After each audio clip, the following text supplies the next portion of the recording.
একশৰণ ভাগৱতী ধৰ্মৰ প্ৰচাৰ তথা উৎকৰ্ষ সাধনত গুৰুত্বপূৰ্ণ ভূমিকা গ্ৰহণ কৰা সন্ত মহাপুৰুষসকলৰ মাজত শ্ৰী শ্ৰী দামোদৰদেৱে এখন বিশেষ আসন অধিকাৰ কৰি আহিছে। শ্ৰী শ্ৰী দামোদৰদেৱ গুৰুজনাৰ আবিৰ্ভাৱ হৈছিল 1488 খ্ৰীষ্টাব্দত নগাঁও জিলাৰ বৰদোৱাৰ ওচৰৰ নলচা গাঁৱত। দামোদৰদেৱে সেই সময়ত বিখ্যাত অধ্যাপক কলাপ চন্দ্ৰ ভট্টাচাৰ্যৰ ওচৰত শিক্ষা গ্ৰহণ কৰিছিল।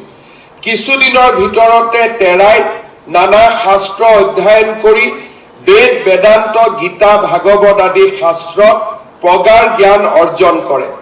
নলচাত থাকোঁতেই তেখেতে ধৰ্ম প্ৰচাৰ ধৰ্ম আলোচনাৰ কামত ব্ৰতী হৈছিল।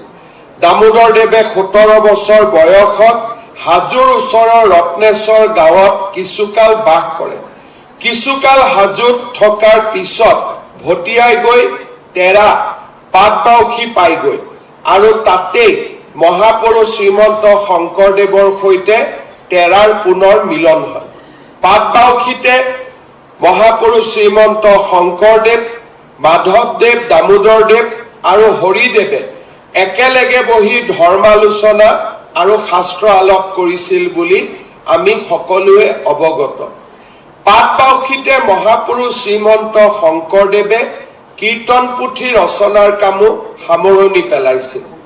পাটবাউসীৰ গুৰুত্ব অসমৰ নৱবৈষ্ণৱ ধৰ্মৰ প্ৰচাৰৰ ক্ষেত্ৰত আটাইতকৈ বেছি। আমি অসম চৰকাৰে বৰ্তমান পাটবাউসীক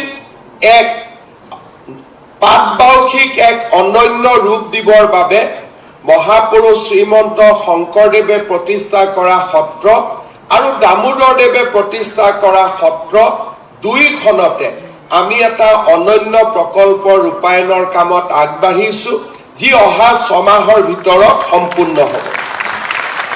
শ্ৰী শ্ৰী দামোদৰদেৱে ধৰ্ম প্ৰচাৰৰ হকে বৰপেটাৰ লগতে আন বহু ঠাইত সত্ৰ স্থাপন কৰিছিল।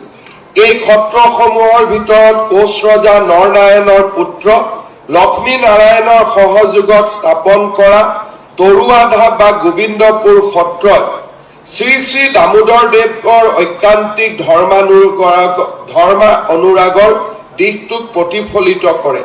দামোদৰদেৱে ধৰ্ম প্ৰচাৰৰ বাবে কোনো বিশেষ পুথি ৰচনা কৰাৰ কথা জনা নাযায় বা তেনে কোনো পুথি আজিলৈকে উদ্ধাৰ হোৱা নাই।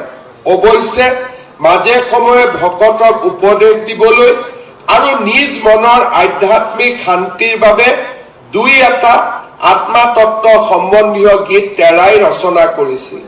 নিজ পাণ্ডিত্য আৰু প্ৰতিভাৰ বলত শাস্ত্ৰ ব্যাখ্যা কৰিব পৰা গুণৰ বাবে তেৰাই সৰ্বসাধাৰণ লোকক আকৰ্ষণ কৰিবলৈ সক্ষম হৈছিল। দামোদৰদেৱৰ প্ৰধান শিষ্য বৈকুণ্ঠনাথ ভাগৱত ভট্টাচাৰ্যী বা ভট্টদেৱ, গোপাল মিশ্ৰ, বংশী গোপালদেৱ প্ৰভৃতিয়ে তেৰাৰ ধৰ্মমত ব্যাখ্যা কৰি দামোদৰীয়া ভাগৱতী ধৰ্মৰ দৰ্শন তৈয়াৰ কৰি থৈ গৈছে। তেৰাৰ ধৰ্ম প্ৰচাৰৰ কেন্দ্ৰস্থল আছিল পাটবাউসী।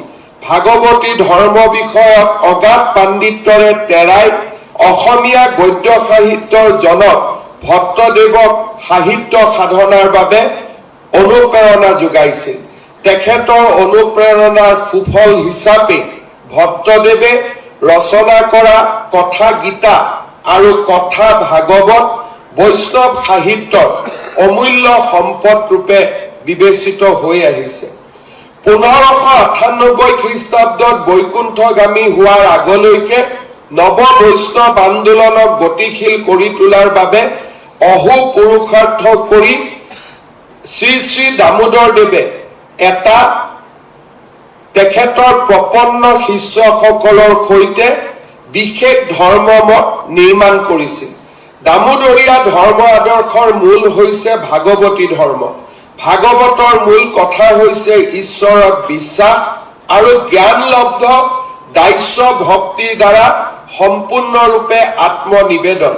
দামোদৰীয়া ধৰ্মমতৰ মূল মন্ত্ৰ বেদ বিহিত নিত্য নৈমিত্তিক কৰ্ম আৰু হৰিনাম কীৰ্তন।